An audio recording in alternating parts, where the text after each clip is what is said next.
Hello students, this is video number 20 of laws of motion. और spring force को हम इसमें अंडरस्टैंड करेंगे और ज़्यादा डिटेल में कुछ क्वेश्चंस के थ्रू। ये हमारा क्वेश्चन है फर्स्ट। इसके अंदर देखो किस तरह से हमने स्प्रिंग लगाया है। अब पूछा गया है कि ये स्प्रिंग फोर्स फाइंड करो और साथ में ये भी पता लगाओ कि ये स्प्रिंग कितना खींचेगा। दिखता भी है आपको कि ये लॉन्गेशन होगी इसके अंदर, तो ये डिस्प्लेसमेंट भी निकालनी है हमें कि ये कितना खींचेगा। ठीक है, तो ये कैलकुलेट करने के लिए हम लोग कैसे प्रोसेस क्या रहेगा हमारा, इसको ज़रा अच्छे से अंडरस्टैंड करना है आपने। ठीक है, इसके अंदर आपने एक ही बात समझनी है कि ये मासलेस स्ट्रिंग है and a massless string can be replaced by A massless spring can be replaced by a massless string. आप फोर्स निकालने के लिए अगर टेंशन इमेजिन करो कि इधर क्या है, आप ऐसा इमेजिन कर लो कि इसकी जगह क्या लगा हुआ है, इसकी जगह आपका स्ट्रिंग ही लगा है, जिसकी ये स्ट्रिंग है मान लो, भूल जाओ उसको स्प्रिंग को, उसकी जगह मान लो स्ट्रिंग हो, तो उस स्ट्रिंग के अंदर टेंशन कितनी बनेगी वो निकाल लो। आओ निकालें, आओ निकालें, कितनी निकलेगी। देखो यहाँ पे आपको बड़े अच्छे से पता है कि इसके अंदर ये प्रोड्यूस होगी आपकी क्या, क्योंकि डिस्प्लेसमेंट इस तरफ की होगी, ये तो आपको मालूम है। तो स्प्रिंग एफ एस पी इधर होगा, लेकिन अभी पहले टेंशन मान लो। तो ये टेंशन, तो टेंशन कितनी आई, tension will be equal to 20 newton. बड़े अच्छे से आपको कैलकुलेट करना आता है। जब आप इसकी फ्री बॉडी डायग्राम बनाओगे आपको टेंशन निकल जाएगी। ठीक है, इक्विलिब्रियम में है, ये गिवन है आपको, कोई एक्सेलरेशन नहीं है इसके अंदर, इक्विलिब्रियम में है। तो 20 ऊपर कितना टी, ऊपर कितना टी, तो टी इक्वल टू कितना हो गया 20 न्यूटन। तो 20 न्यूटन क्योंकि 2 kg का ब्लॉक है ये, तो 20 न्यूटन जैसे ही आया तो मुझे पता चल गया कि सिमिलरली एफ एस पी भी कितना होगा 20 न्यूटन। ये इसकी कहानी है बेसिकली। जस्ट रिप्लेस, ऐसे क्वेश्चंस में क्या करोगे आप, replace massless spring by massless string, massless spring by massless string. ठीक है, ये किया। ये रिप्लेस करने के बाद क्या स्ट्रिंग और स्प्रिंग फिर सेम है क्या? नहीं, सेम नहीं है, क्योंकि स्ट्रिंग खिंचता नहीं है, उसके अंदर कोई डिस्प्लेसमेंट जैसी चीज़ नहीं होती। लेकिन स्प्रिंग के अंदर डिस्प्लेसमेंट होती है, फिर उसके अंदर फोर्स एट इक्विलिब्रियम उतनी बन जाती है। इट्स लाइक दिस, मतलब स्ट्रिंग के अंदर ऐसी कोई चीज़ नहीं होती। इसके अंदर पहले ये खिंचा होगा, खिंचने के बाद इसकी डिस्प्लेसमेंट जो है वो कुछ हुई होगी, इतनी हुई होगी कि उसकी उसकी फोर्स कितनी बन जाए, एफ एस पी कितना बन जाए, F S P same as 20 newton. ठीक है, तो उधर से हम आप कैलकुलेट करेंगे। जैसे ही हमें पता चला 20 न्यूटन, तो हमें पता चल गया कि के की वैल्यू कितनी है, ये 20 न्यूटन पर मीटर। तो 20 न्यूटन पर मीटर का क्या मतलब है कि अगर अगर तुम 1 मीटर खींचोगे तो 20 न्यूटन एफ एस पी बनेगा। तो एफ एस पी कितना है 20 न्यूटन, इसका मतलब ये 1 मीटर खींचा होगा, तो आंसर निकल गया 1 मीटर। ठीक है, तो 1 मीटर आंसर है इसका, x is equal to 1 metre निकाला। अगर आपने ऐसे निकालना है, आप फार्मूले से निकालना चाहते हो, फार्मूले से निकाल लो। फार्मूले से कैसे निकालोगे, आप लिखोगे कि F is equal to k x, तो x is equal to F upon k, x is equal to F upon k हो गया। एफ एस पी लिखना है, एफ एस पी लिख दो। एफ एस पी कितना आया आपका 20 इक्वल टू 1 मीटर आ गया आंसर। तो एक्स इक्वल टू कितना आ गया 1 मीटर, तो 1 मीटर इज द आंसर। ये सिंपल सा क्वेश्चन था, कुछ भी इसके अंदर नहीं है। डिफरेंस आप बोलोगे सर स्प्रिंग और स्ट्रिंग में कोई डिफरेंस है, बिल्कुल है, आने वाले टाइम पे आपको दिखता भी जाएगा। एक डिफरेंस तो आपको पहले ही बता दिया मैंने कि उसमें डिस्प्लेसमेंट जैसी चीज़ नहीं होती, यहाँ पे डिस्प्लेसमेंट होती है, लेकिन बाद में इसकी जो फोर्स आती है वो टेंशन के बराबर आती है। लेकिन बाद में बीच में एक प्रोसेस है जिसके बारे में हमने बात नहीं की, वो ये कि आहिस्ता आहिस्ता ये स्प्रिंग जब खिंचा होगा तो खिंच के ये पहले 1 मीटर बना होगा। 1 मीटर खिंचने के बाद 1 मीटर खिंचने के बाद इसकी जो फोर्स है वो कितनी हुई होगी 20 न्यूटन। फिर इसने बैलेंस किया होगा किसको, इसको 20 न्यूटन्स को, आपके मास 2 kg को। ठीक है, तो बस दिस इज द डिफरेंस। लेकिन कैलकुलेशन के लिए हमारी हेल्प करेगा जो मैंने आपको अभी बात बोली। ये आपकी नेक्स्ट प्रॉब्लम है, और इसके अंदर अब हमने क्या करना है, वही सेम क्वेश्चन है। फिर से मैं आपको बता दूं कि इसकी जगह आप स्ट्रिंग मान लो, बिल्कुल मान लो।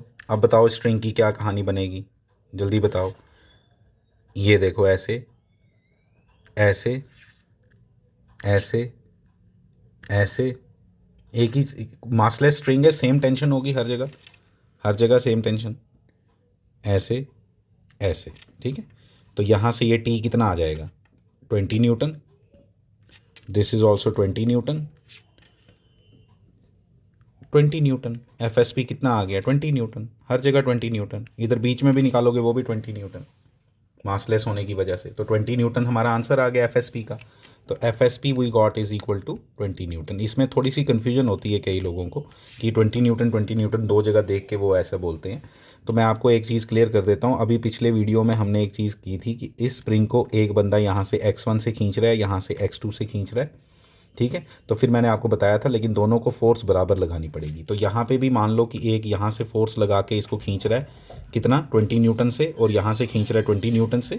तो जो इसकी डिस्प्लेसमेंट आएगी दैट इज़ बिकॉज ऑफ 20, और दोनों की वजह से जो फोर्स मैंने यहाँ पे भी बताया था, यहाँ से x1 खींच रहा है, यहाँ पे अगर कोई x2 खींच रहा है, तो यहाँ पे जो नेट डिस्प्लेसमेंट होगी that is equal to x1 plus x2, और उसके कारण जो एफ एस पी बनता है वो किसके इक्वल बनता है, k into x1 plus x2। मतलब दोनों एंड से फोर्स हमेशा सेम लगानी पड़ती है, उसके कारण एक नेट क्या क्रिएट होती है, डिस्प्लेसमेंट। तो वो नेट डिस्प्लेसमेंट कितनी होगी, आओ कैलकुलेट कर लें, कितनी आ गई, एफ एस पी अपॉन के, तो एक्स इज इक्वल टू कितना हो जाएगा, 1/5 मीटर, 1/5 मीटर हो गया ये, ठीक है। 1/5 मीटर हो गया, 20 सेंटीमीटर ये स्प्रिंग खींचेगा, ठीक है। इधर से भी कुछ खींचा होगा, यहाँ से भी कुछ खींचा होगा, ठीक है। वो इक्वल है तो इक्वल ही खींचा होगा, 10 सेंटीमीटर यहाँ से, 10 सेंटीमीटर यहाँ से, अल्टीमेटली 20 सेंटीमीटर खींचा। तो 20 सेंटीमीटर जब खींचा तो 20 सेंटीमीटर हो गया 1.5 मीटर, 1/5 मीटर, तो उसकी वजह से यहाँ पे एक एफ एस पी डेवलप हुआ 1/5 इंटू 20, तो 20 न्यूटन की यहाँ पे फोर्स डेवलप हुई। इसको प्लीज़ अंडरस्टैंड करो कि ये किस तरह से चल रहा है। ये एग्जांपल बड़ी अच्छी थी जो मैंने की थी कि x1 खींच रहा है, यहाँ से x2 खींच रहा है, तो ना आपने x1 पे ध्यान देना है ना आपने x2 पे ध्यान देना है, आपने ध्यान देना है कि नेट डिस्प्लेसमेंट कितनी है। तो नेट कितनी आई, टोटल कितनी आई, x1 प्लस x2, उसकी वजह से दोनों को फोर्स लगानी पड़ेगी, ठीक है। दोनों को फोर्स लगानी पड़ेगी, कितनी फोर्स लगानी पड़ेगी, k into x1 plus x2। तो दिस वॉज इम्पॉर्टेंट, जिसको आपने अंडरस्टैंड करना है। ये थोड़ा कंफ्यूजिंग लगता है स्टूडेंट को, लेकिन इसको अच्छे से समझ के रखना। अब यहाँ पे अनइक्वल मास ले लिया मैंने इस प्रॉब्लम के अंदर, ठीक है। वहाँ इक्वल मास था, यहाँ अनइक्वल मास ले लिया। अब बोलोगे अब क्या होगा, अब एक्सेलरेशन होगी, अब नेट एक्सेलरेशन होगी। आप भूल जाओ फिर से इसको, इसकी जगह क्या मानो, एक स्ट्रिंग मानो, ठीक है। इसकी जगह मासलेस स्ट्रिंग मानो, मासलेस स्ट्रिंग के अंदर टेंशन निकाल लो, कितनी आएगी। पहली बात ये कि ये नीचे की तरफ जाएगा, ये ऊपर की तरफ जाएगा, ठीक है। ये कितना नीचे जाएगा, ये कितना, कि दोनों में से किसी भी एक को यूज़ करके आपका काम चल जाता है। This is acceleration a. Acceleration a किसके बराबर होगी, मैं आपको बता देता हूँ। 6 माइनस 2 कितना हुआ, 60 माइनस ये 60, ये 20, तो 40 Newton is the net force. 40 divided by total mass 8, 5, ठीक है। तो 5, टोटल मास कितना है, 8 है ना, तो 8, तो 5 मीटर पर सेकेंड स्क्वायर इसकी एक्सेलरेशन आ गई, ठीक है। फिर यहाँ से मैंने टी लिख दिया, फिर मैं लिखूँगा T minus 60 is equal to M A, ठीक है, एम ए ये आ गया। तो आपका टी किसके बराबर आ गया, 90 न्यूटन। टी किसके बराबर आ गया, 90 न्यूटन। तो T is equal to 90 newton आ गया, ठीक है। आप यहाँ से भी करोगे आपका सेम आंसर 90 ही आएगा, डिफरेंट नहीं आता कभी भी। एक्सेलरेशन 5 आ गई है ना, एक्सेलरेशन इज़ 5, 20, एक सेकेंड,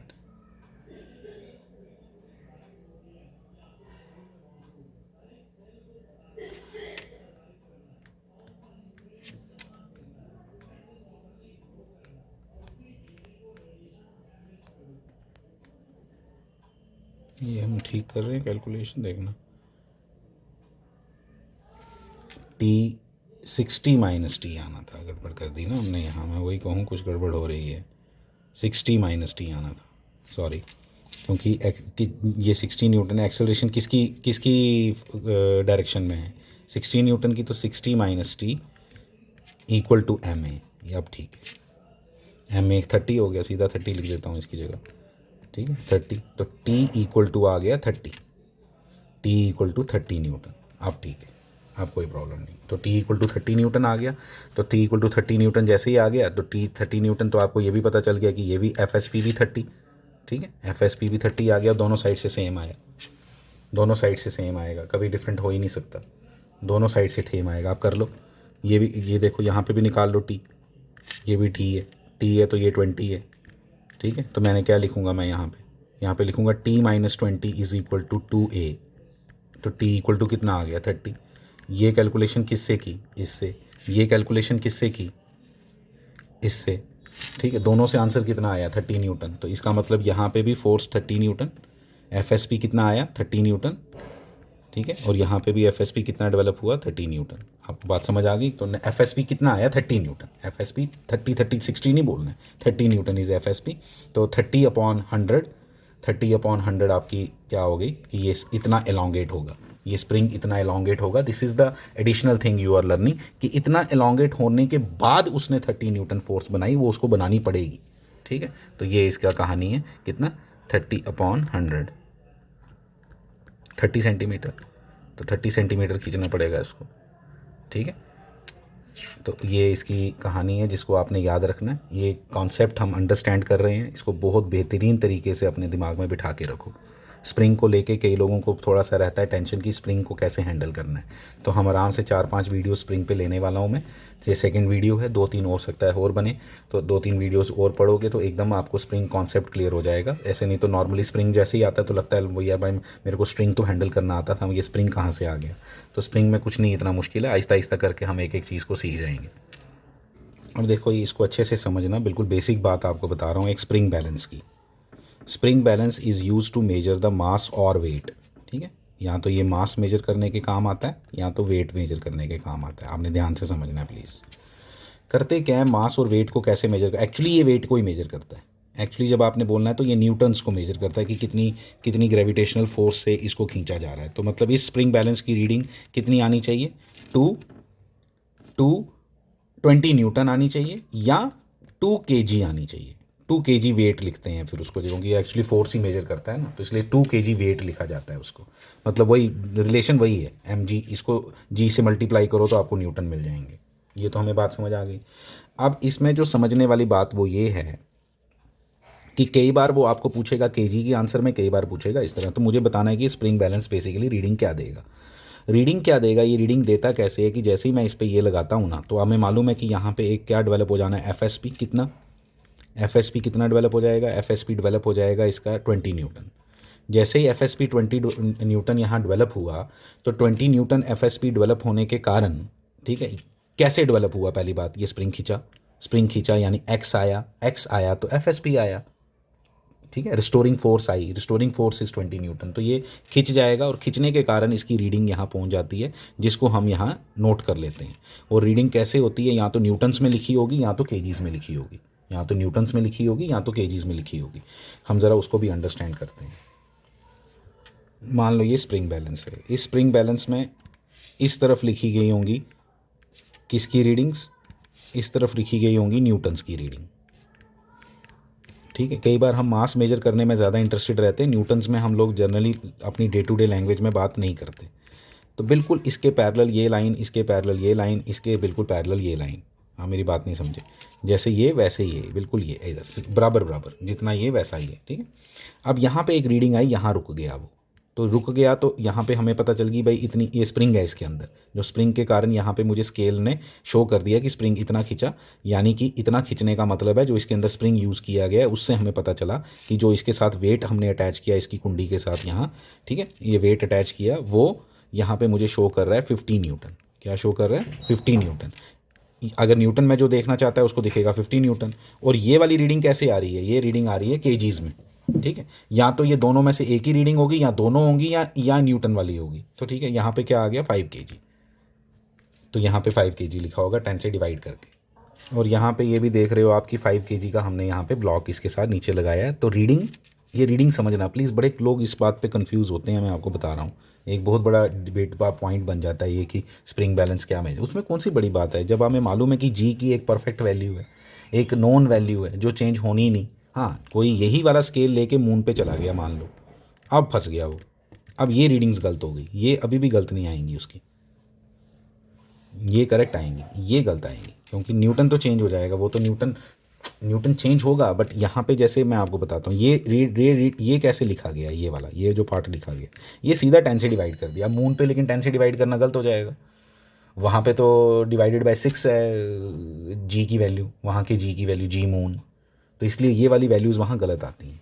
ये बात आपने समझनी है प्लीज़, ठीक है। तो इसलिए मास को मेजर करने का करेक्ट वे क्या है, spring balance, sorry common balance. तराजू होता है ना, तराजू, बेसिक तराजू रेडी वाले लेके आते हैं लोग, वहाँ तो यहाँ पे नॉन मास डाला जाता है, यहाँ पे अननोन मास डाला जाता है, दोनों पे जी लगता है और दोनों का जी कैंसिल हो जाता है। तो जी पिक्चर में ही नहीं आता कहाँ पे, कॉमन बैलेंस में। लेकिन लेकिन और यही कॉमन बैलेंस लेके आप मून पे चले जाओ तो जी मून कैंसिल हो जाएगा। अर्थ पे आओगे जी अर्थ कैंसिल हो जाएगा। जुपिटर पे जाओगे जी जुपिटर कैंसिल हो जाएगा। इसलिए कॉमन बैलेंस आपको करेक्ट मास की रीडिंग देगा, ये मास की रीडिंग नहीं करेक्ट दे पाता। स्प्रिंग बैलेंस आपको सिर्फ बता पाता है कि फोर्स कितनी लगी, ठीक है। तो अब लेकिन उसी स्प्रिंग बैलेंस को यूज़ करके हम कहाँ जा रहे हैं, एक्चुअल प्रैक्टिकली केस बात करो ना। ये तो थ्रेटिकली हो गया, मून पे ले गए, जुपिटर पे ले गए, ये तो थ्रेटिकली बात है। प्रैक्टिकली बात करो, हमने अर्थ से बाहर निकलना नहीं, तो अर्थ से बाहर निकलना नहीं, तो ये बिल्कुल सही मेथड है मास को मेजर करने का। कोई ज़रूरत नहीं है आपको कॉमन बैलेंस की, आप स्प्रिंग बैलेंस से बड़े ईजिली मास मेजर कर सकते हो अगर अर्थ को छोड़ो ना तुम तो, ठीक है। लेकिन अगर आप बोले कि most accurate method to measure the mass, that is the common balance, that is the common balance. इस सिस्टम को ज़रा अंडरस्टैंड करें। इस सिस्टम का सामने दिखाई दे रहा है, 3 स्प्रिंग लगा दिए हैं हमने बिल्कुल सीरीज़ में। अब 3 स्प्रिंग लगाए हैं तो इसके कारण होगा क्या, देखो ये तीनों मासलेस हैं। कोई मास के कारण टेंशन कब चेंज होती है, तीनों को टेंशन मान लो ना, टेंशन कब चेंज होती है, जब बीच में मास आता है। तो यहाँ पे ये 30 न्यूटन की फोर्स लगाएगा नीचे, तो यहाँ उसके कारण क्या होगा, यहाँ पे 30 न्यूटन बनेगा। तो यहाँ पे भी 30, यहाँ पे भी 30, यहाँ पे भी 30, यहाँ पे भी 30, हर जगह 30। तो हर जगह 30 न्यूटन की फोर्स आएगी।